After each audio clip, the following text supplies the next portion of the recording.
ചെട്ടികുളങ്ങര കുംഭഭരണി ഉത്സവം ഇന്നാണ്. ഏറെ നാളായുള്ള ഭക്തരുടെ അധ്വാനം 13 കരകളിൽ നിന്നുള്ള കെട്ടുകാഴ്ചകൾ കാഴ്ചക്കണ്ടത്തിൽ അണിനിരക്കും. ലക്ഷോപലക്ഷം ഭക്തരാണ് ചെട്ടികുളങ്ങരയിലേക്ക് പ്രവഹിക്കുക. കുത്തിയോട്ട ഘോഷയാത്ര അല്പസമയത്തിനകം ക്ഷേത്രത്തിലേക്ക് എത്തും.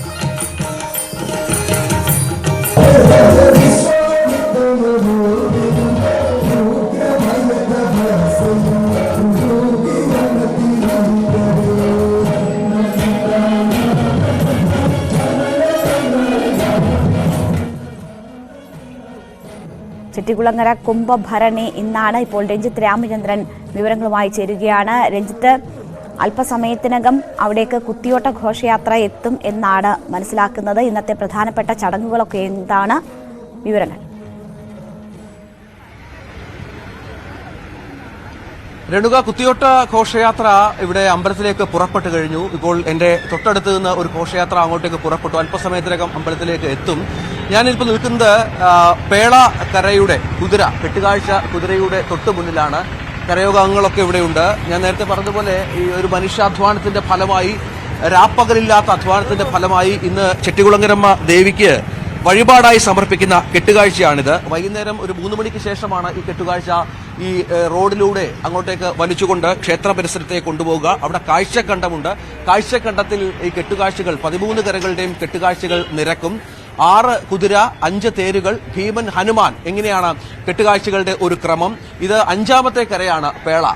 വിശ്വപ്രസിദ്ധമായ 7ാമത്തെ കരയാണ്. വിശ്വപ്രസിദ്ധമായ ചെട്ടികുളങ്ങര കുംഭഭരണി ദിവസമാണ് ഇന്ന്. ശരിക്കും അക്ഷരാർത്ഥത്തിൽ നമുക്കറിയാം, ഓണാട്ടുകരയുടെ ഓണാഘോഷമാണ് ഇന്ന് കുംഭഭരണി എന്ന് പറയുന്നത്. സർവ്വ ദിക്കുകളിൽ നിന്നുള്ള ജനങ്ങൾ ഇങ്ങോട്ടേക്ക് പ്രവഹിക്കും. ലക്ഷോപലക്ഷം ജനങ്ങൾ ഇവിടെ എത്തി ചെട്ടികുളങ്ങര അമ്മയുടെ ദർശനം കഴിഞ്ഞാണ് മടങ്ങുക. രാവിലെ മുതൽ അമ്പലത്തിൽ വലിയ ക്യൂ ആണ്, വലിയ ഭക്തജന തിരക്കാണ്. നേരത്തെ പറഞ്ഞതുപോലെ ദിനരാത്രങ്ങൾ നീണ്ട അധ്വാനത്തിന് ശേഷമാണ് ഈ 13 കരകളുടെ കെട്ടുകാഴ്ചകൾ ഇന്ന് അമ്പലത്തിലേക്ക് എത്തുക. എന്നോടൊപ്പം പേള കരയോഗത്തിന്റെ പ്രസിഡന്റ് കൂടിയായ ശ്രീ ജിനു ചേരുന്നുണ്ട്. ജിനു, ഒരുപാട് നാളത്തെ അധ്വാനം അല്ലെ ദേവിക്കുള്ള സമർപ്പണം? തീർച്ചയായിട്ടും ഒരു മാസം മുമ്പ് തന്നെ നമ്മൾ ഇതിന്റെ പ്രവർത്തനങ്ങളെല്ലാം തുടങ്ങി വെച്ചിട്ടുണ്ട്.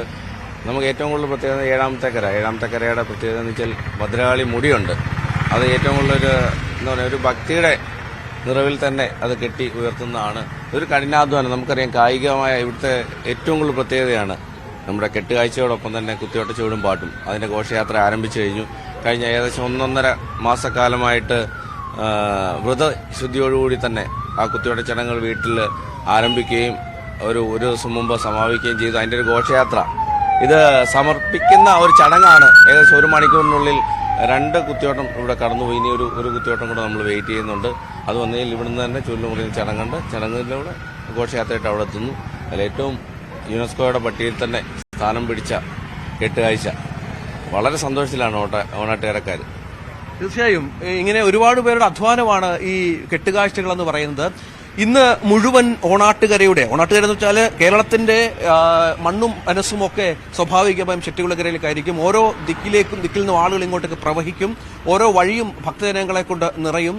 നമുക്കറിയാം, 7 ദിവസം നീണ്ട കുത്തിയോട്ട രാവുകൾക്ക് ശേഷം കഴിഞ്ഞ ദിവസമാണ് കുത്തിയോട്ടം സമാപിച്ചത്. അതിനുശേഷം കഞ്ഞിസദ്യ, അത് വലിയ പ്രശസ്തമായ വഴിപാടാണ്, വിശിഷ്ടമായ വഴിപാടാണ്.